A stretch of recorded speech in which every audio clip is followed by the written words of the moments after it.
Mais uma vez estamos juntos aqui no programa Lições da Bíblia, junto com você, trazendo mais uma temática. E o tema da temporada desses 13 estudos aqui é educação e redenção. A relação de nós educarmos, vivendo, praticando e testemunhando para as pessoas também. E essa semana, especificamente agora, o estudo é justamente a educação em artes e ciências. É um tema diferente que aterriza no meio desse estudo aqui, e para isso nós temos a oportunidade de ter dois amigos juntamente conosco aqui. O pastor Márcio Nastrini, seja bem-vindo, pastor Márcio Nastrini, mais uma vez, e também o pastor Vinícius Mendes. Prazer. É bem rapidinho, na sequência a gente volta com você já trazendo lições da Bíblia. Esse é o programa Lições da Bíblia, a cada semana com um tema diferente, com convidados aqui que já apresentamos para você, e essa semana falando sobre ciências e artes também. Não podemos esquecer de um detalhe: Deus é um Deus artista, um Deus criador. E o Deus da ciência também, o Deus que controla toda a história, a trajetória e os fatos e acontecimentos desse mundo também. Para debater esse tema e a relação dessa ciência, dessa arte com a educação, com a igreja, com o testemunho, tanta coisa boa a ser apresentada aqui, nós estamos contando com a presença desses dois pastores que eu disse para você, pastor Márcio, pastor Vinícius.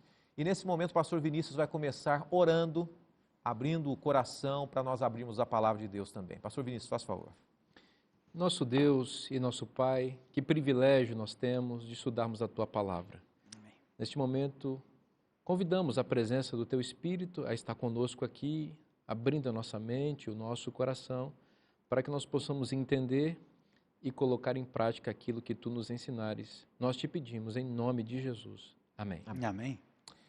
Muito bem, a gente começa já apresentando então o tema de hoje, um tema muito especial e diferente também, né? Um tema diferente do convencional que a gente tem debatido aqui tanto no Lições da Bíblia quanto em outros programas também.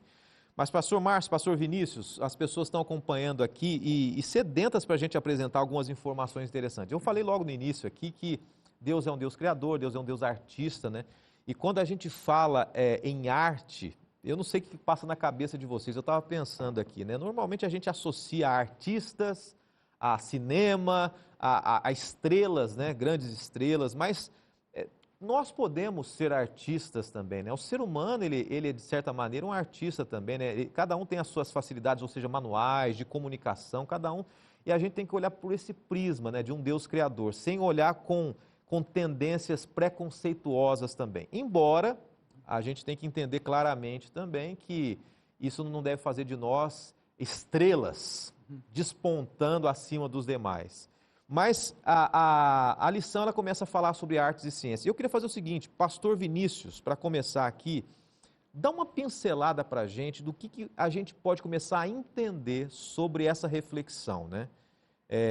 Artes e ciência, qual que é a relação disso com religião, com igreja? Por que debater esse tema aqui no meio de tantos estudos bíblicos, né? Como é que você poderia enxergar essa temática aqui para a gente introduzir o nosso guia de estudos? Bom, pastor Fábio, a ciência é o estudo da natureza e Deus é o criador da natureza. Portanto, toda verdadeira ciência está associada com Deus e com a sua palavra. Aquilo que tenta distanciar ciência e Deus e teologia não é verdadeira ciência. A arte está associada com a beleza, e Deus é o criador da beleza. Deus tem um profundo e refinado senso estético. Então, ao nós olharmos para a beleza das coisas, daquilo que foi criado por Deus, nós percebemos o gênio criativo divino impresso em todas essas coisas. Portanto, o ser humano também foi criado por Deus com essa capacidade de discernir entre o feio e o bonito, entre o bom e o mal. Isso tudo está associado com arte.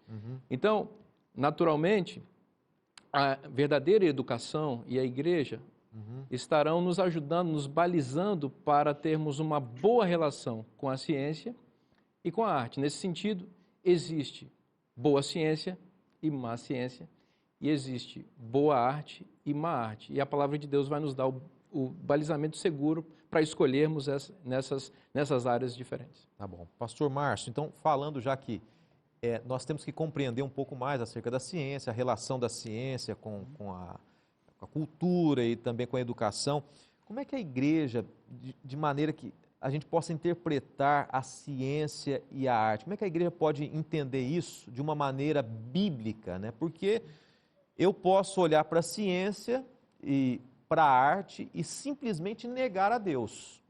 Isso é muito comum hoje. Mas a igreja pode olhar para a Bíblia e enxergar também ciência e arte? Como é que a gente pode interpretar? Pode, pastor Fábio. Porque, na realidade, a Bíblia também tem disciplinas em meio a ela que falam sobre geografia, história, literatura, poesia, não é? A Bíblia, na realidade, é um currículo escolar amplo. Agora, o ponto essencial, no sentido de artes e ciências, juntamente com a igreja e a educação cristã, é o fato de reconhecer Deus como Criador, como o pastor Vinícius colocou, e reconhecê-lo como mantenedor de todas as coisas.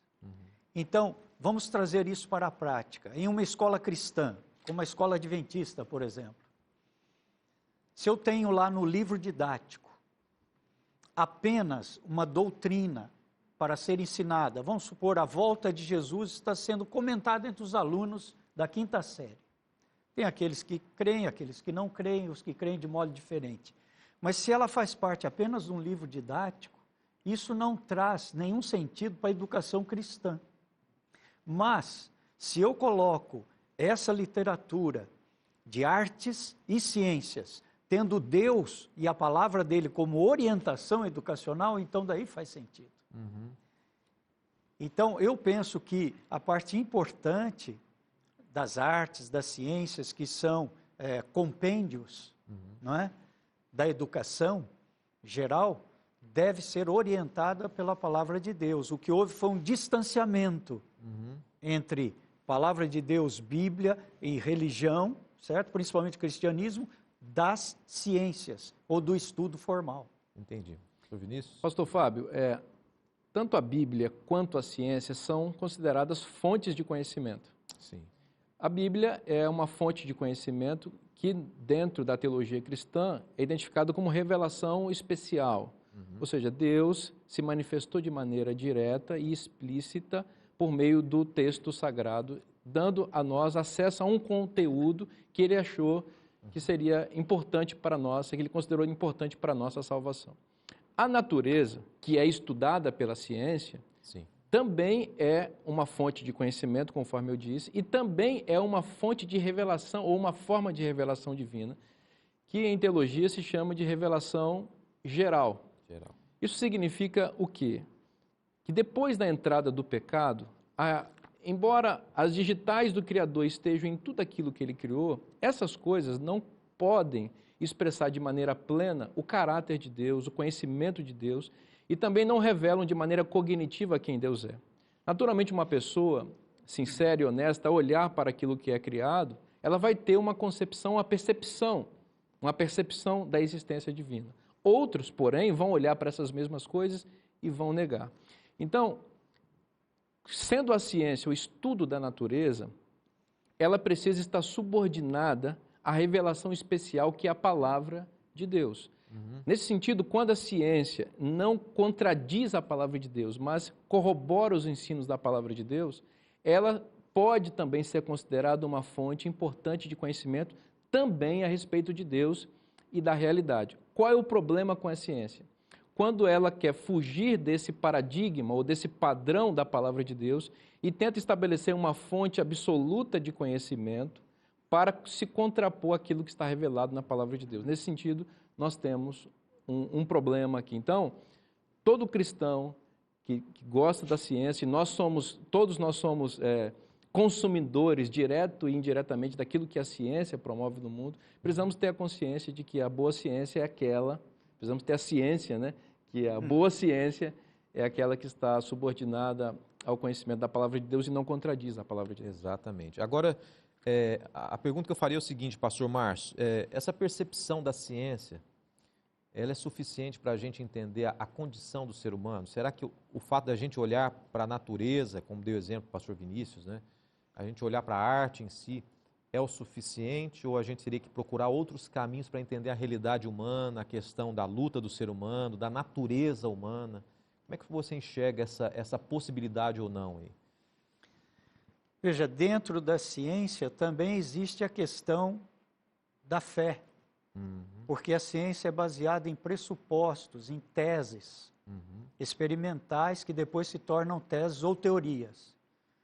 E a Bíblia e a crença em um Deus que é criador e mantenedor, a qual a ciência, como foi falado, deve estar submissa, também exige fé. Você já imaginou assim? A ciência se baseia, por exemplo, no fato de que existe no universo algo que se chama existência infinita. Não é? Então, o universo tem uma existência infinita. Se o universo tem uma existência e uma expansão infinita, e eu creio em Deus como Criador, ele teria que existir antes desse infinito. Então, a ciência não consegue, racionalmente, explicar isso. Porque a ciência tem que se basear em fatos experimentais, em teses e teorias. Agora, precisa de uma questão de fé, também para acreditar que em algum momento que não houve tempo, já existiu o infinito e o universo em expansão. Então a ciência lida com isso daí, aí está a diferença que você perguntou. É possível pela ciência somente termos um alicerce para a vida? Não, não é possível. A ciência pretende um caminho independente da fé? Pretende. Porém, ela se contradiz no aspecto da origem da vida. Então, aquilo que a ciência coloca como origem da vida, e a origem de tudo, no caso, dentro do paradigma científico hoje, o Big Bang, né, essa grande explosão da qual derivou a existência no universo, também pressupõe fé para acreditar que isso ocorreu, porque ninguém poderá voltar lá no passado, milhões e milhões de anos, para reproduzir aquele fenômeno. Exato. Isso é impossível. Logo, de igual maneira, como o criacionismo, que é a ideia de que Deus é o criador de todas as coisas a partir da Bíblia, também depende de fé para entender que foi Deus que iniciou tudo isso, a ciência também começa dependendo de fé, o que é, digamos assim, um incômodo para essa mente racionalista científica que predomina no paradigma científico atual. Agora, por mais que a pessoa seja um racionalista, né, ela questione a questão da fé, é claro que, no fundo, ela vai entender que ela depende de fé também, que é o que você mencionou, né? Independente de ser pela existência do universo, porque isso não pode ser comprovado por nenhum lado, né? Evidenciado, sim, mas comprovado não. Mas, como nas pequenas coisas, né? A gente já dá aqueles exemplos, né? Confiar no médico, confiar no piloto do avião, fé, esses aspectos todos. Seja você um religioso, um cristão ou um cético ateu, a fé, ela está intrínseca na necessidade do ser humano ali, né? Agora, a gente olhando, vamos inverter um pouco a situação agora. A gente depende da fé para acreditar no que a Bíblia fala sobre a natureza humana e aí vai, sobre a queda do ser humano. Mas a gente pode evidenciar isso também na natureza, na criação, quando a gente abre a Bíblia em Gênesis ali, existem alguns elementos e aspectos que a gente pode associar à arte e à natureza, que é o tema da semana, e olhar para o ser humano na situação dele hoje, pastor Márcio, pastor Vinícius, não sei quem gostaria de mencionar sobre isso. Não, certamente. Olha, existe um princípio. Você quer ver como a Bíblia ela é um compêndio amplo de estudos, com várias disciplinas? Existe um princípio na física que se chama termodinâmica. O segundo princípio da termodinâmica, a segunda lei da termodinâmica, ela fala sobre entropia, que as coisas vão de mal a pior, se degenerando até se acabar. Quando você olha a história do planeta Terra, vamos falar em universo, vamos falar em planeta Terra. O planeta hoje, com 7 bilhões e 300 milhões de habitantes, ele tem uma qualidade de vida melhor em alguns aspectos, da tecnologia, da medicina, etc. Mas o coração do ser humano ainda carece, ainda necessita de algo que preencha o seu vazio. Então, o coração é o mesmo, embora a medicina tenha avançado, a ciência, etc. Então, o princípio da entropia diz que tudo vai de mal a pior. certo? E o mundo está assim também. Tanto é que tem os profetas que creem na autodestruição do planeta pela questão da camada de ozônio, né, dos recursos minerais acabando, da poluição dos rios, derrubada das florestas. É o princípio da entropia. E eu diria o seguinte, pastor Fábio, hoje o mundo vai de mal a pior. E o pior é que a maioria acredita melhor no que é pior. Isso é irônico, né? O mundo está indo de mal a pior, mas a maioria gosta de acreditar melhor no que é pior. Então, se nós cremos em Deus, um Deus que é mantenedor, que criou e sustenta tudo que Ele criou, embora exista o princípio da entropia e as coisas vão indo de mal a pior, nós temos que crer também que a ciência verdadeira, como a física, ela prova isso, pelo princípio da entropia. Muito bem. Pastor, se nós olharmos a complexidade da vida, tanto nesse planeta, a vida nesse planeta, e o que existe no universo em termos de astros, enfim, aquilo que a astronomia pesquisa, a complexidade disso tudo pressupõe que há uma mente inteligente por trás disso. Essas coisas não podem ter surgido do acaso. Se a gente também olha a beleza e a criatividade que estão, por assim dizer, embarcadas na criação, isso não pode ser resultado de uma casualidade. Então, a complexidade e a criatividade, a complexidade e a beleza da criação ou do mundo e do universo revelam que há um Deus ou uma mente, um design inteligente, como dizem, por trás de todas essas coisas, né? Eu acredito que é muito mais fácil acreditar num Deus criador do que acreditar na casualidade da existência dessas coisas. Muito bem, a gente está falando essa semana sobre ciências e arte, a relação com a religião, com Deus, né? Nesse primeiro bloco a gente abordou um pouco o aspecto da ciência, né? Que existe uma relação entre religião e ciência, que a ciência confirma o que a Bíblia diz, né? Pela fé, e a fé ela transcende simplesmente a religiosidade, né? Mesmo uma pessoa que não crê em Deus, ela depende da fé também. Mas após o intervalo a gente vai voltar falando sobre a relação de um Deus artista, a arte, né? Um Deus criador, um Deus que inova, que gosta de novidades. Isso é interessante, a gente conhecer um pouco mais sobre esse Deus. É bem rapidinho, a gente vai para o intervalo e voltamos já. Esse é o programa Lições da Bíblia, estudando com você a Palavra de Deus e uma temática diferente a cada semana aqui. Nessa temporada nós estamos estudando a educação e redenção no nosso guia de estudos, tá bom? Você pode também ter esse material, basta entrar no site da CPB, Casa Publicadora Brasileira, tá bom? Hoje nós temos aqui conosco 2 pastores que trabalham, que são servidores ali na Casa Publicadora Brasileira, que é essa instituição da Igreja Adventista que produz materiais didáticos, acadêmicos, teológicos, bons materiais, tá? Temos o pastor Márcio, temos o pastor Vinícius também. Eles tiveram semana passada e na semana passada você conheceu um pouquinho a atividade deles aqui. Agora a gente tem que conhecer um pouquinho o lado pessoal deles, né? Pastor Márcio é mineiro. Coincidentemente é da minha mesma terra, né? Somos naturais de Poços de Caldas e aí fomos de períodos diferentes, né, pastor Márcio? Fala um pouquinho sobre, bem rapidamente, sobre a sua origem, família também, para a gente conhecer um pouco melhor aí. Então, nós somos conterrâneos. Exato. De uma das cidades mais belas do Brasil. Tem que falar assim. Poços de Caldas, né? Cidade turística pelas águas. E fui colega do seu pai no ensino fundamental, na escolinha de 2 salas atrás da igreja central de Poços de Caldas. E hoje é um privilégio vê-lo aqui. Estamos juntos aqui. Como pastor, colegas de ministério, né? Sim. E, bom, eu sou 3ª geração de adventistas. Minha avó aceitou o evangelho na época em que o pastor Siegfried Schwantz morava em Poços de Caldas, era um jovem ainda. E meus filhos já são 4ª geração e eu tenho um netinho agora que é 5ª geração. 5ª geração. De adventistas, né? E depois, então, eu fui para o ramo da química e me tornei químico durante alguns anos, antes de ir para o seminário. E daí resolvi fazer, então, teologia, cursei a faculdade de teologia, depois o mestrado e tal, e faz 38 anos que estamos aí no ministério pastoral na organização adventista. É claro que o ministério vai continuar, mas a fase de dedicação exclusiva ali, ela já está na reta final, né, pastor? Já está na creio reta. que daqui para o ano que vem, estamos aí, como diz o mundo, pendurando as chuteiras, mas nunca deixando de ser pastor, né? É claro. Sempre ajudando. Tá joia. Muito obrigado, pastor. É bom revê-lo aqui, viu?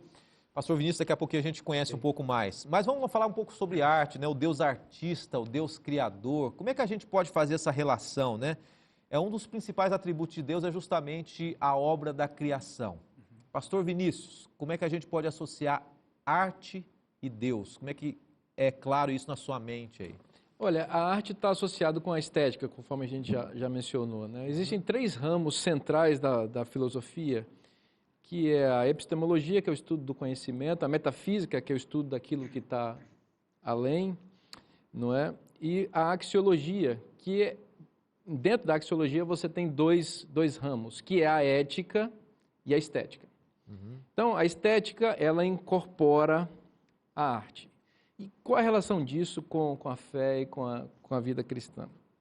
Bom, basicamente, a arte tem que ver com o belo. Sim. E a beleza, ela é um conceito subjetivo, porque é da percepção. Existe aquela frase antiga e famosa, quem ama o feio, bonito lhe parece, né? Então, daí você observa a subjetividade da nossa percepção do que é belo. Porém, existem traços da beleza que eles são marcados e eles foram criados. Deus é o Deus do belo, ama o belo e criou as coisas belas. Deus não criou o feio. E aqui é importante a pessoa entender o que significa isso, né? O feio no sentido moral, neste caso, né? Deus criou as coisas perfeitas e belas. E foi o pecado que degenerou, tanto moralmente, quanto fisicamente, quanto esteticamente, a criação divina. Tá? Então, no céu, com a recriação, todos nós seremos belíssimos, né? Porque o pecado será erradicado, né? Definitivamente. Mas o fato é que o belo está associado com a perfeição da criação divina. E o que é a arte? A arte é a expressão do belo. É o uso da criatividade humana e das vocações naturais humanas para determinadas áreas para fazer as coisas de forma bela. É muito interessante perceber que, enquanto a estética, portanto, vinculada à arte, tem a ver com a nossa percepção daquilo que é belo, a ética tem que ver com aquilo que é bom ou mal. Porém, a estética, ela define ou influencia a nossa ética. Alguém já disse que é mais importante você fazer as músicas de uma nação do que as leis dela. Porque as músicas, portanto, a arte, elas vão determinar muito mais a maneira como as pessoas vão enxergar a realidade do que as legislações daquela nação. Então, nesse sentido, Deus e o inimigo estão diretamente preocupados com que tipo de produção artística é produzido. Não é? Isso é muito importante. Logo, existe uma arte que é positiva, que promove os valores do céu, logo com os valores e a beleza que Deus pretende que seja expressa, e existe uma arte que deturpa aquilo que é belo e coloca o feio como se fosse belo.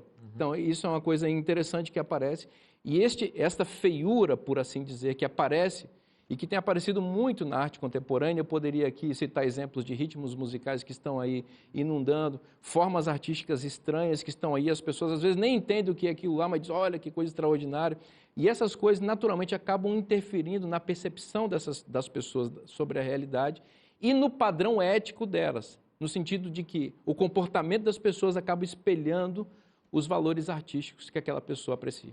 Isso me faz lembrar de uma informação que eu recebi certa vez, né? Você falando sobre a questão estética. Claro que quem ama o feio, bonito lhe parece, é muito subjetivo, mas ao mesmo tempo tem alguns princípios, né? Claro. Me lembro de uma pesquisa que foi falado o seguinte, que a proporcionalidade é algo que tem uma relação com o belo, né? Por exemplo, quanto mais proporcional os dois lados do rosto da pessoa, né? A questão da simetria, então mais bonita a pessoa parece socialmente, né? Então, Deus é um Deus da arte, Deus é um Deus da simetria, então existe um parâmetro, mesmo que seja subjetivo, o ser humano acaba enxergando aquilo e fala, parece bonito, né?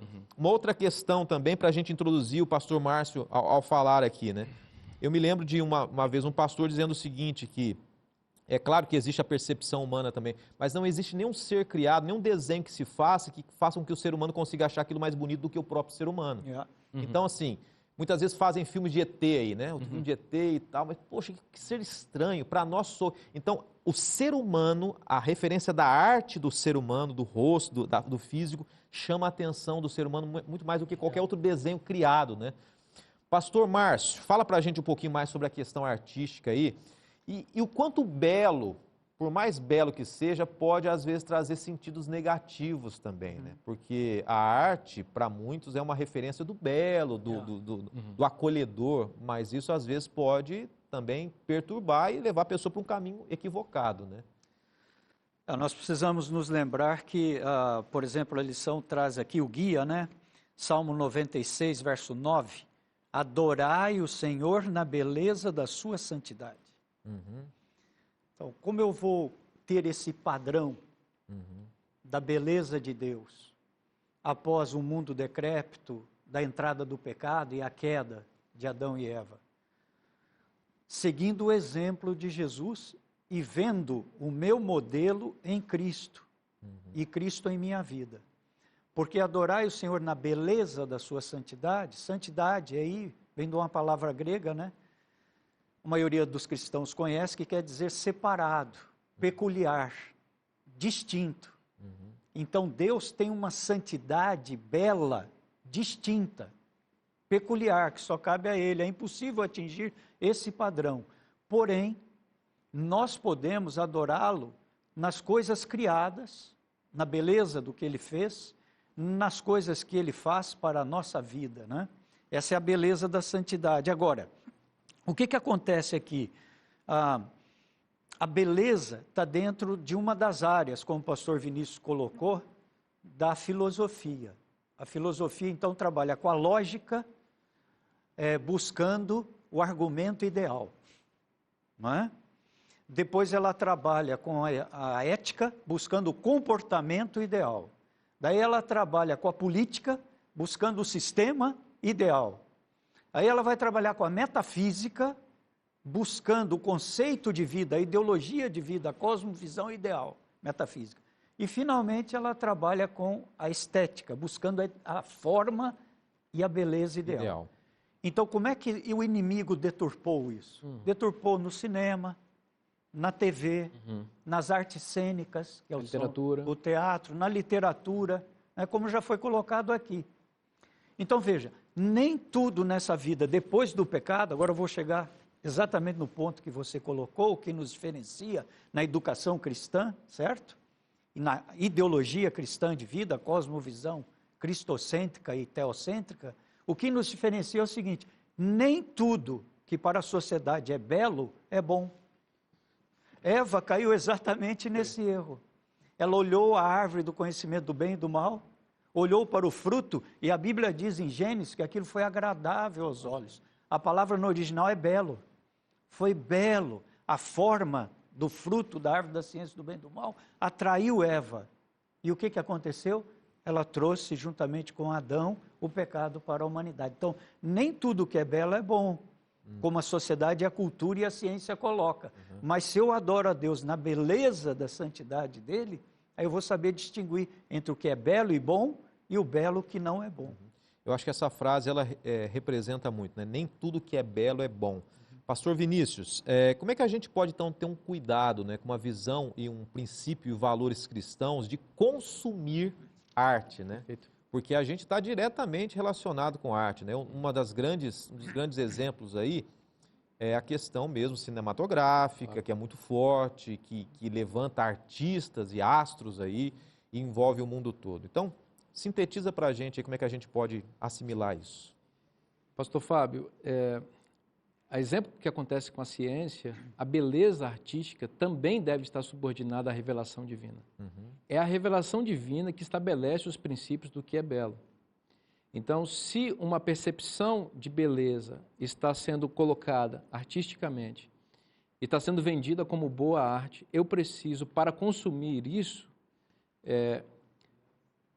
peneirar esta arte, essa proposta de arte a partir dos princípios bíblicos colocados.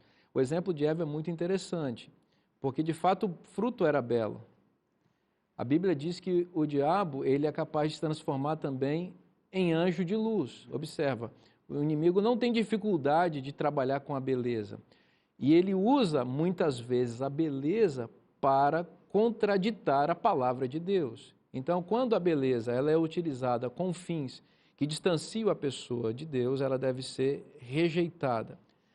O fim, o objetivo primordial da estética cristã, ou seja, de uma arte produzida para ser consumida livremente por cristãos ou por pessoas que querem estar consumindo boa arte, é que esta arte, esta estética, ela vai modelar um caráter belo.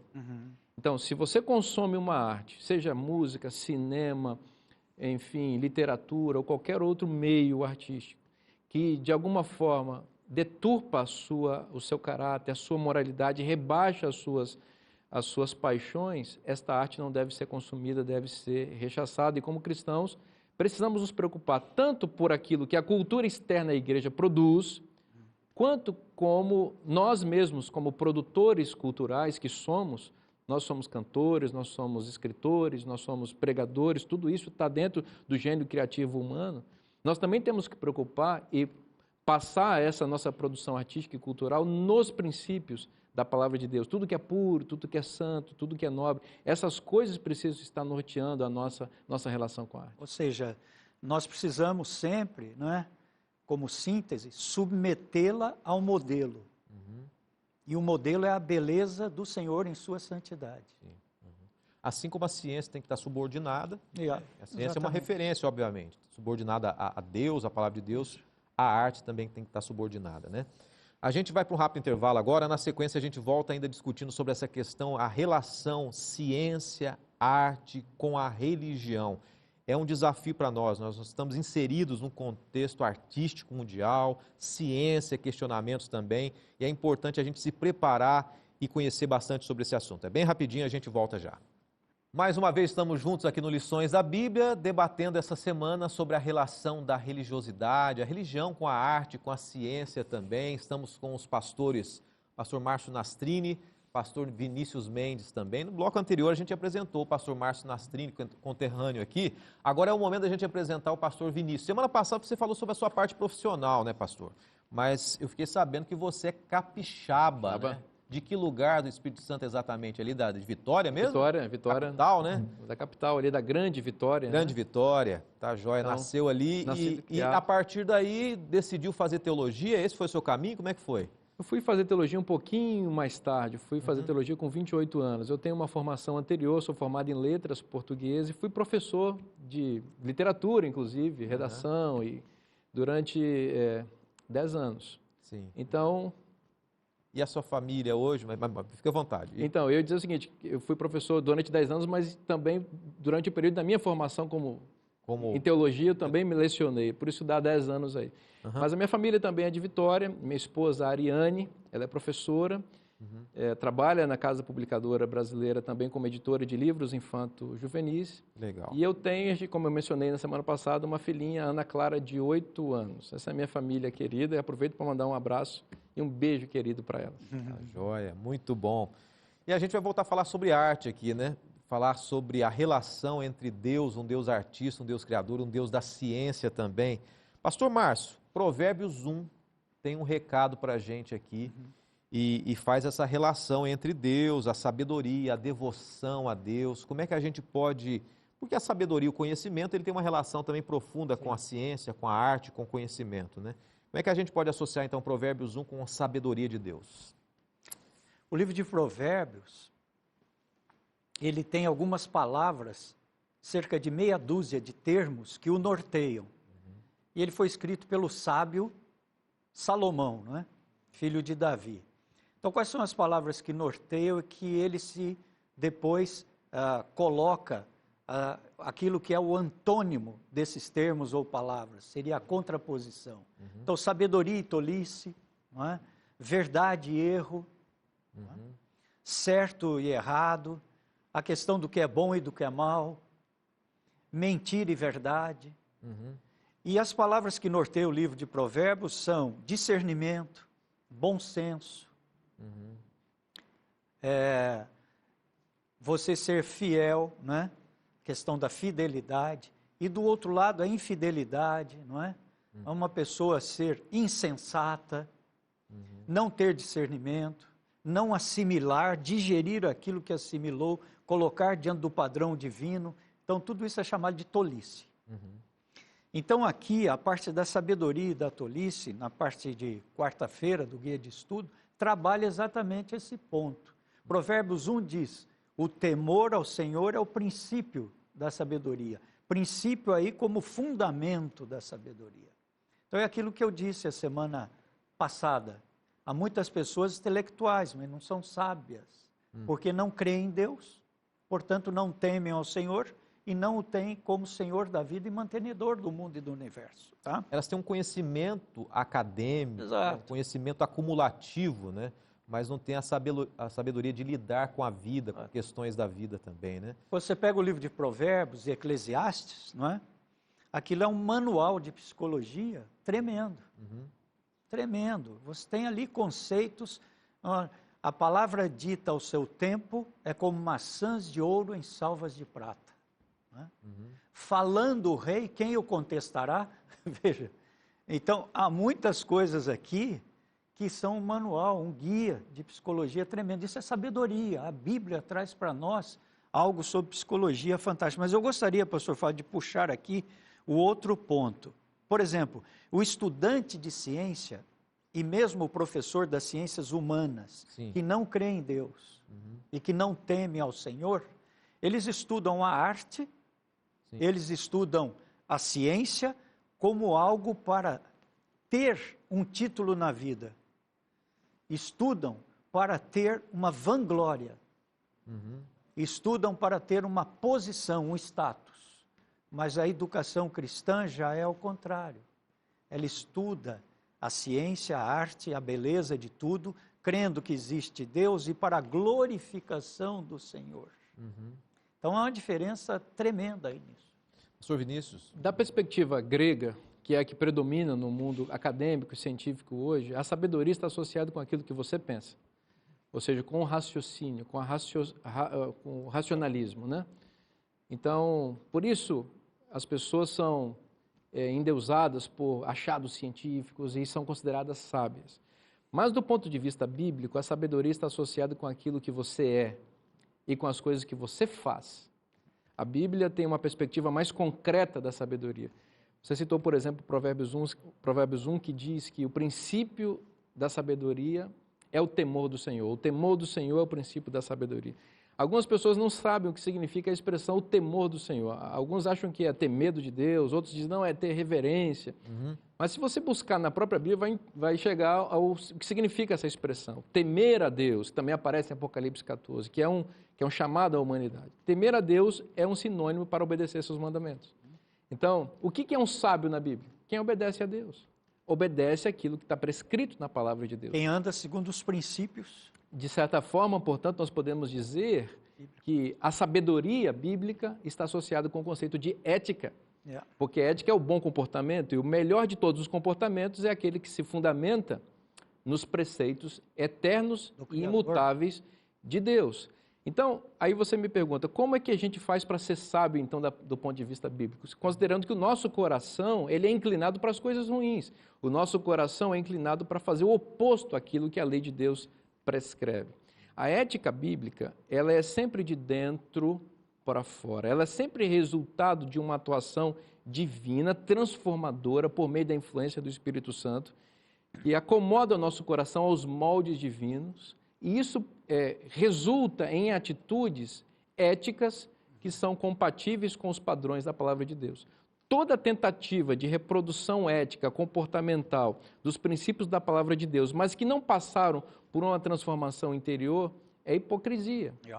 Então, o farisaísmo é exatamente isso, é uma capa exterior que ela em algum momento, pega no flagrante, né? Que ela revela em algum momento quem de fato é. Porém, a ética bíblica, o temor do Senhor, ela é resultado exatamente de permitir que Deus transforme a nossa vida. E aí nós vamos ter a verdadeira sabedoria. Então, o que é o sábio? do ponto de vista bíblico. É aquele que obedece a Deus e obedece pela graça.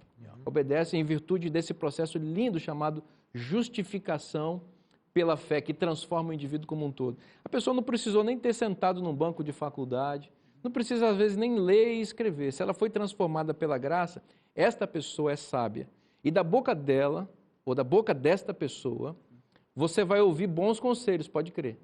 Alguém que foi salvo pela graça sempre terá sabedoria para orientar a vida de outras pessoas. Eu conheço pessoas, por exemplo, que são analfabetas, mas que criaram famílias maravilhosas, de gente de bem, que é uma grande bênção para a sociedade. Onde está a sabedoria desses pais analfabetos? Ela foi conquistada onde? Foi conquistada aos pés de Cristo. Produto da cruz de Cristo, da graça de Cristo, da ação transformadora do Espírito Santo na vida. Então a gente mais uma vez tem que desassociar, né, conhecimento de sabedoria, né? Muita gente acaba associando isso. É uma pessoa muito sábia. Por quê? Porque conhece demais, né? Então a lição ela acaba trazendo, o guia de estudos trazendo essa separação aí entre acúmulo de conhecimento e sabedoria. Mas no estudo de quinta-feira a gente começa a falar um pouquinho sobre a história de Jó. Jó, ele começa a trazer algumas lições para nós aqui também, especialmente o capítulo 38. Quem está em casa pode acompanhar com calma e fazer a leitura também. E ajuda a entender que a ciência, de certa maneira, ela é limitada, né, no conhecimento humano. E qual que é a relação, então, da grandeza do Criador com a ciência descrita ali no livro de Jó, no capítulo 38 especificamente, pastor Márcio?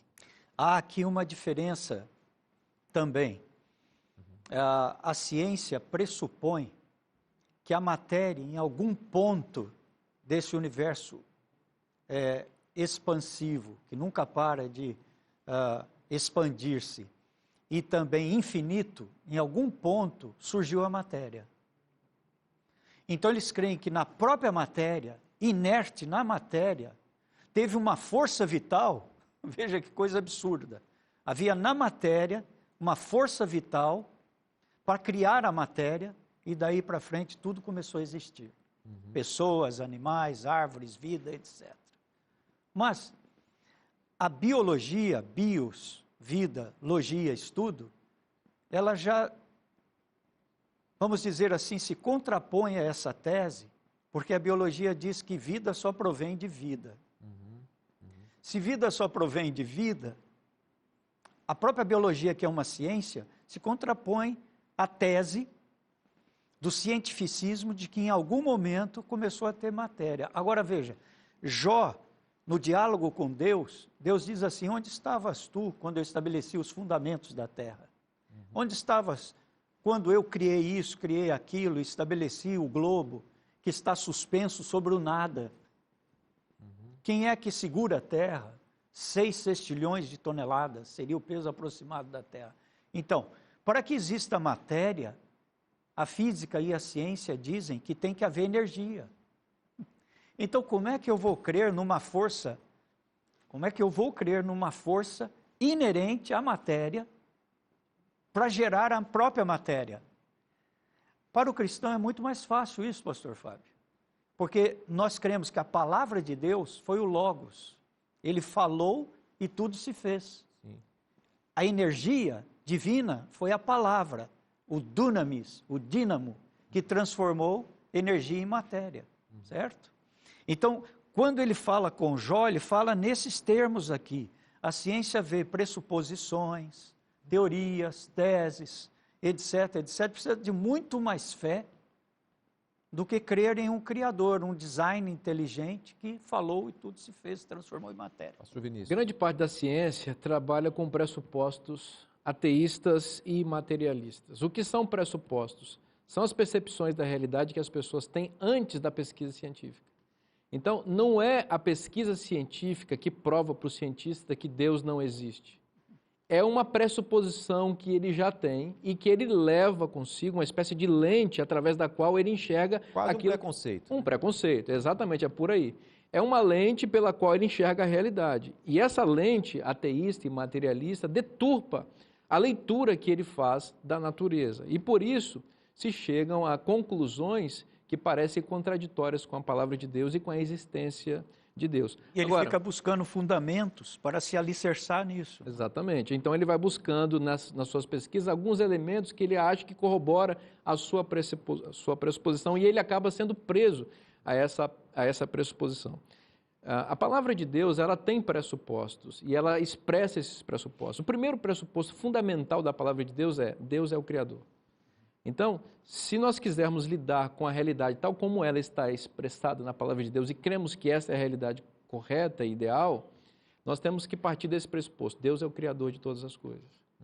Não é? Nós temos que entender que Deus criou tudo perfeito e que Gênesis 3 nos revela que houve uma invasão pecaminosa nesse mundo que deturpou a criação divina e que a partir disso entrou em curso um plano divino para a restauração da criação ideal e nós estamos sofrendo as influências desse plano nesse momento. Há um conflito em jogo nesse momento porque a parte invasora não quer permitir que esse plano se torne realidade, então há um conflito entre Deus e Satanás. Mas Deus vencerá esse conflito no final, porque Ele já tem a prova de que vencerá na cruz do Calvário, Ele já fundamentou essa vitória na cruz do Calvário, e no fim, Deus vai restabelecer seu reino a partir da volta de Cristo. Então, esse panorama, o que eu acabei de apresentar aqui, basicamente, em linhas gerais, são pressupostos que aparecem na Bíblia e que nos ajudam a entender ou ler a realidade de uma maneira como Deus a enxerga. Sem esses pressupostos, nós vamos olhar para a natureza como um cientista ateísta e materialista.